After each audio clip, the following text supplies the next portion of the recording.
We're talking about headsets, and we are trying to declutter the kind of slight war zone of how to get the right cassette for your bike. So hopefully we can demystify it, show you how to measure things and choose the right headset for your bike so it fits. You said cassette. No, I didn't. Yeah, you did. No, that's the Mandela effect. Play that back. Anyway. No. You don't believe it? I don't believe him. He's full of shit. No, I didn't.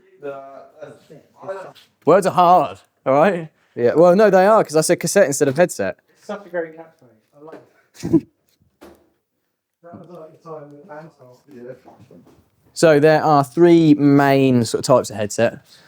So you've got IS, which is integrated system. So that's what this is. So the bearing literally just sits in the frame and there's nothing in between the ball bearing and the frame.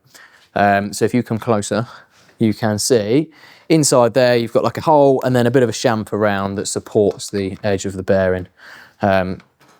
Becoming the sort of most common standard, particularly on carbon fibre bikes, kind of quite easy to do. There's really only one bearing that will fit. So I'll measure this while I'm here. So in this case, it is 41.8 millimeters. So I know that I need a 41.8 millimeter outside diameter bearing. You also want to make sure you're getting it for the right diameter of fork. So you want to measure that as well. Really, there's only like three, well, not even that, but three types of fork. So you've got tapered and straight, and you've either got like fat straight or thin straight. Generally, the top of the fork is going to be 1 inch and 1/8, which is like 28 point something millimeters. So that's generally quite easy. So bottoms, they vary a little bit more. So this, you'll see it is tapered, the bottom gets fatter. This is slightly more different, let's say. So generally the bottom is 1.5 inches big, but then some like specific frames, it's a bit of a different size, a weirder size. So this is kind of a specialised specific size that they put on their road bikes. It's important to say actually, like measuring's really good, but on most modern bikes, like we're in the age of information, so you can find stuff online. So like this, it's a very specific bearing. You're better off just buying it from Specialised because you'll know it's the right bearing. So I'm going to fit a new bearing to my bike because it needs one, so I might as well do it on payroll. I'm just giving it a clean because we might as well put it all back together clean, make sure there's no grit in there, no water, that kind of thing. Everything's going to be nice and fresh. So these are the same bearing. There's the old one, there's a new one. This one feels awful and this one doesn't. I'm going to re-grease stuff as I put it back in because grease will keep water out, keep it fresh for longer. I've been using this. This is quite good. This is Silka. Little plug. Can do it. Whoa. Were you filming that?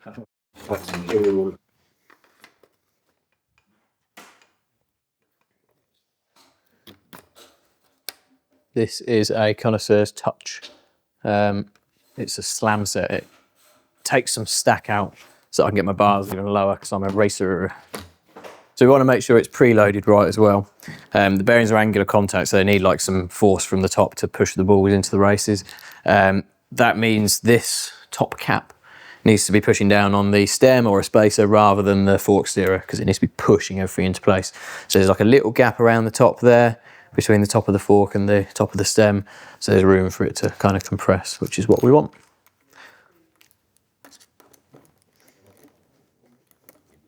While we're here, I'll mention crown races. Crown races are quite important as well. So basically on any mountain bike fork and some road forks, you have on the top of the fork a bit of metal that's got an angle on it that pushes into the bearing. Now there's two sorts with two different angles, so you really want to make sure you're getting the right angle.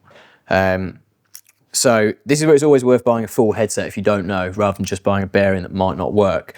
But you can measure the angles. I've got a tool here that's got angles on this this little bit here, so you can offer the bearing up and see which angle fits. If you don't have one of those, I'd really recommend buying a headset that's got the crown race so you know it's going to work. So that was IS. There's two other main types that we want to talk about, which are EC, which stands for external cup, and then ZS, which stands for zero stack. So external cup sits externally, and then the bearing sits inside the cup, but like external to the frame, basically.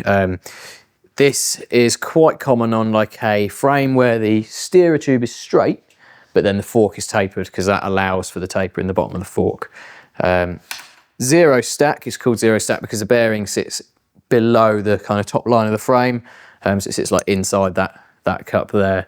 Also quite common on that kind of bike. These are quite easy to measure for. If the bike's got existing cups in it, you can replace just the bearings. There's a lot of faff because cups have different angles and stuff inside them. So the best way, knock the old cups out, and you can either measure the diameter of the outside of the cup. So this one's 44 millimeters, or you can measure the inside of the frame.